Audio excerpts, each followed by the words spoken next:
He's pulling himself away from being in the GOAT talks if he continues to play. And like we saying, oh, LeBron none of the GOATs played this long, nigga. What are you talking about? Listen, he got swept. So that's going to go on the resume. Jordan could never did this at 40, nigga.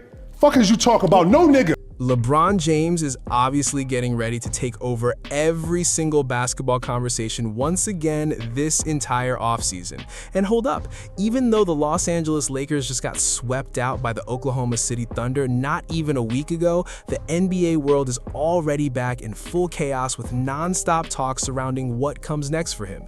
Everybody keeps circling back to the same questions. Is he really staying in LA? Could there actually be another move brewing behind the scenes? Or girl, are we seriously creeping closer to the final stretch of one of the greatest careers the sport has ever seen? And listen to this, there's also a louder conversation building about whether LeBron's unreal longevity is now starting to shift how some people look at his GOAT argument. Certain fans feel that getting swept this late in his career leaves an ugly mark on the overall narrative. Meanwhile, others believe his legacy has already been cemented forever, and nothing happening now can realistically damage it. Interestingly enough, Kevin Garnett has been one of the biggest names shutting down the idea that LeBron's greatness is suddenly disappearing. But you won't believe this. The entire debate around LeBron is only getting hotter from here. So stay locked in and make sure you subscribe, because we're about to dive straight into all of this right now.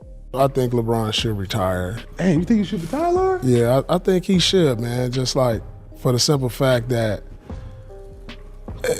at the age that he still receives the criticism that he still does. Are you gonna get criticism? I know, no, not the greats wasn't getting this criticism late. Nobody was criticizing Kobe when he wasn't going to the playoffs in his last year. They was just enjoying his moments. Like the same with Jordan and Washington. They were talking about, can he win without Shaq? No, I'm talking about in his last year, in his last 2 years when he was hurt. He was coming off something. Yeah, he was hurt. He wasn't available. He didn't play. He wasn't in the narrative. But I'm just saying nobody was attacking him or criticizing him when they wasn't going to the playoffs. Same with Jordan when he went to Washington. It was just enjoying them to continue to still play for the simple fact the man is 41 and we still critiquing him like he's 25 and should be winning NBA or winning championships still. Who's saying that? It's just that's what. Ain't nobody saying that shit, man. Ain't nobody saying that. Yeah, they is. They just the criticism he gets still. Man, he still get criticism. Man, listen. There's 2 other players on his team that they consider to be more productive. That's fucking with LeBron. Bro. That's fucking with bro. Yeah. Okay? You're 40 plus and you feel some type of way because you're 40 plus and still have the ability to, so you feel not entitled, but a certain way. Yeah. Okay, reality is that these 2 niggas are a little more better than you. So get over yourself. This is business, bro. This ain't about something. I didn't get a ball. Man, they got 1,000 balls back there. It's how he did it in the prison. Lord used to getting whatever he want, bro. You hear what I'm saying? So this is all leveraging to me, bro. This sounds like super leveraging. Oh, okay. I'm gonna create some bargaining chips here. Yeah, you remember when you know what I'm saying? It's that petty. And then you put that in, you know what I'm saying? You see that move, P. You see that leveraging chip, or where it's going, or at least what it looks like. Yeah, it was time for me to move, you know, now all this shit coming out. What's they got to do with putting the ball in the bucket? What's they got to do with making us better? What's they got to do with, you know, the personnel that we need to be in the West to make us you know what I'm saying? How are we gonna get Luka back? Well, how can we be better? Like all this other shit that ain't got nothing to do with basketball is, you know what I'm saying? Is affecting the main thing. A lot of the so-called LeBron hate honestly feels way bigger on the internet than it does in real life. Because hold up, if you actually sit down and watch Los Angeles Lakers games, the atmosphere around him tells a completely different story. The crowd still erupts for him constantly. The entire building changes energy the second he gets the ball in his hands. And listen to this, even in a bunch of road arenas, he's still getting some of the loudest reactions of the entire night. You rarely see him getting heavily booed on any consistent level. Now girl, there are definitely critics out there, former players, media personalities, and analysts who love taking shots at him whenever they get the opportunity. But here's the part nobody wants to say out loud enough. LeBron's name has basically become an automatic cheat code for engagement. It genuinely doesn't matter whether the coverage is positive or negative. The second his name hits a headline, the views start rolling in immediately.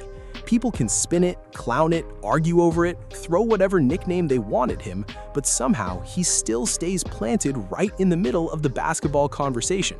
And honestly, that's the biggest contradiction in all of this. You don't usually see players people call overrated dominating attention from the exact same crowd claiming they're tired of hearing about them. Now, when it comes to Kevin Garnett responding to reports about LeBron allegedly being frustrated over situations like JJ Redick getting the game ball, let's keep it real. That story was never even fully confirmed officially. It started from one report, then suddenly the entire sports media world recycled it, dissected it, and debated it non-stop across multiple ESPN discussions. That's literally how today's sports media machine operates.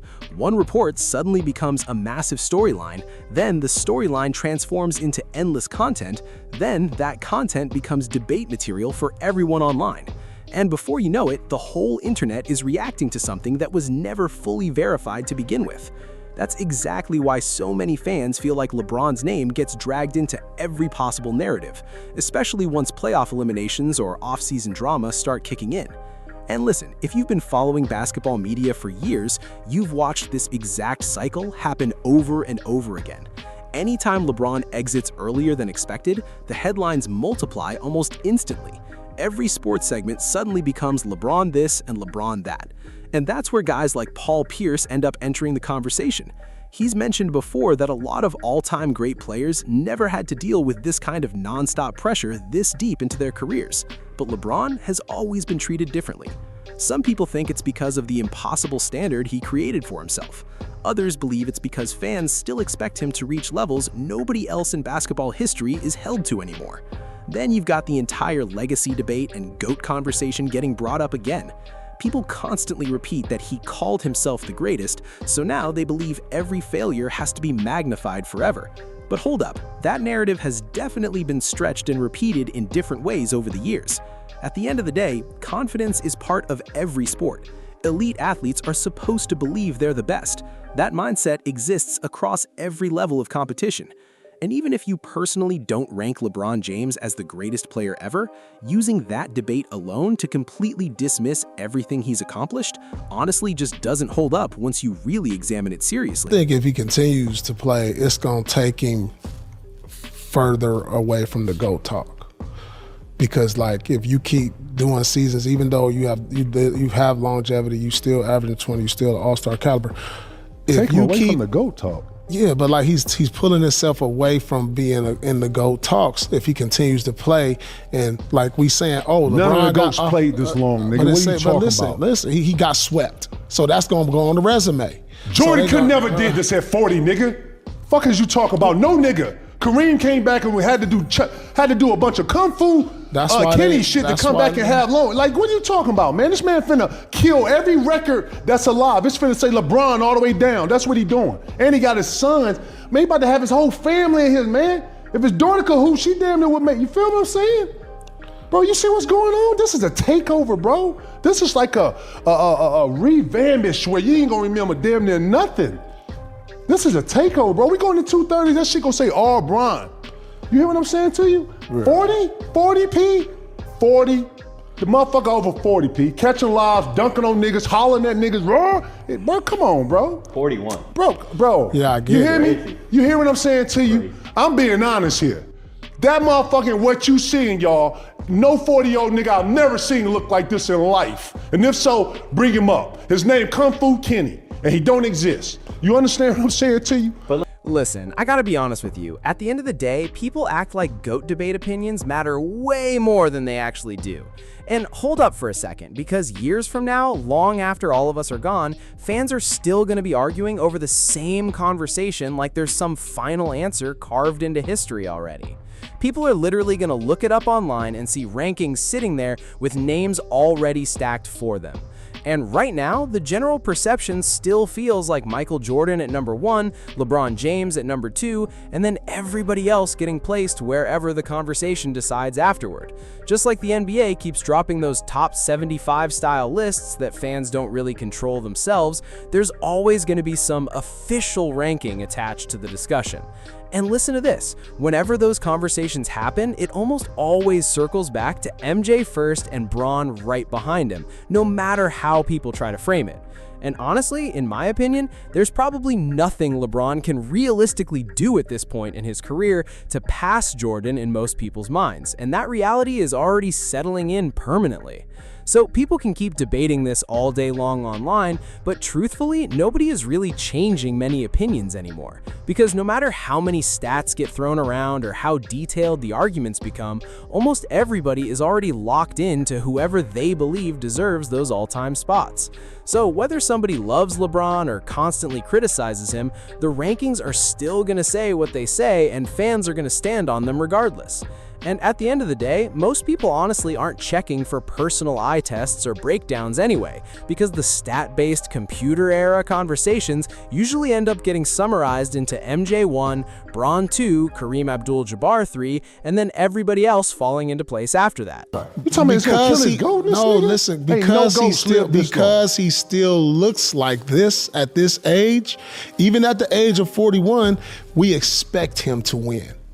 We expect him to win a championship, even at this age, because he is so great at this age. We still put the expectation like, he should be in contention then still. If you're thinking that, you don't know ball. You don't understand how. Are you watching OKC? Are you watching the Buzzsaw? They putting on real niggas? Well, the Lakers Get are the your number ass 2 or home. They 3 are seed in the 8-0. West. There's people having beliefs that since man. LeBron is performing at such a high level, they supposed to win a championship. No, they don't know ball. They're just LeBron lovers and want to see Bron on the court. When you start tapping into how you got to win a championship, you got to have Luka, you got to have AR, you got to have a big that's decent, and you got to have a guy like LeBron that can get you influence and whistle. And then you got to have a great cast. You're going up against fucking OKC with a fucking reigning MVP that's going crazy. If Luka was healthy, you think they can get OKC? Hell no.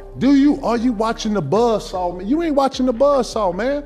Listen, bro, these boys are You ever see piranhas in the bottom of a tank? You had a fish tank before? No. Right. I had a fish tank before. About two houses big. At the bottom of it was a whole piranha tank. That's what the OKC. They're just sitting there current. They waiting for the Spurs joint to hit this water, bro. Bro, listen. Bro, they are in mode, bro. You remember how we hit? We was like, yeah, we get to Detroit, we about to. Bro, they are in mode, and that's what you gotta have. The Bron lovers that wanna see him out here and see him kill the longevity, that's what they're doing. They wanna see him winning the championship because of his longevity. But him playing and him being out here and dominating young guys and still getting it off, I ain't no great never did no shit like this. No, and that's I'm not just down. facts. I'm not doubting Talking that. about his GOATness. He is killing all the GOATs. You know, GOAT played past 40 and look like this? Yeah. Ever in life. It just gives the critic more ammo. Man, the critic don't know shit. The critic is just pulling shit out his ass and her ass. This is how people create the narratives. But that's why I said the longer he play, he pulls himself out of the GOAT conversation if he continues to get swept, because they always gonna put that on there. They're gonna add that to like, he got swept 4 times, because that's been the narrative all week since they lost. This is the 4th time in his career he got swept. Like, why are we talking about that?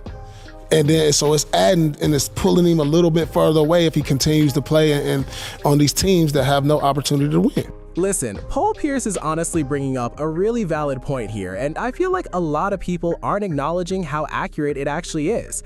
The critics are 100% going to keep bringing up the fact that LeBron James got swept at 41 years old, because girl, that's exactly how internet culture operates now, and everybody already knows it. But the people who genuinely understand basketball are not sitting around pretending one playoff series suddenly erases an entire career, or even wipes away a full season of work. And hold up, I really don't understand how certain fans even consume basketball anymore, because it feels like some people only watch games so they can collect ammunition for arguments online afterward. It honestly makes you question whether they love the actual sport itself or if they're just addicted to the drama surrounding specific players. Like, listen, there's nothing wrong with supporting your favorite player, but the way every conversation instantly turns into non-stop fighting is getting completely ridiculous now. And the second you try saying something balanced or objective, people immediately jump in, calling you a fanboy, like there's no room left for the middle ground anymore. For me personally, I'll keep it simple. Michael Jordan is still my number 1, and LeBron sits right there at number 2. But emotionally, I'm not overly attached to either side of the debate. Neither one of those guys ever did anything personally for me. They just gave basketball fans unforgettable moments, and that's what I respect the most. And honestly, I wish more fans would step back sometimes and appreciate greatness instead of turning every basketball conversation into a full-blown war section online. But that's gonna wrap this one up right here. I appreciate y'all for watching. Make sure you subscribe, leave a like, stay locked in, and I'll catch y'all in the next one.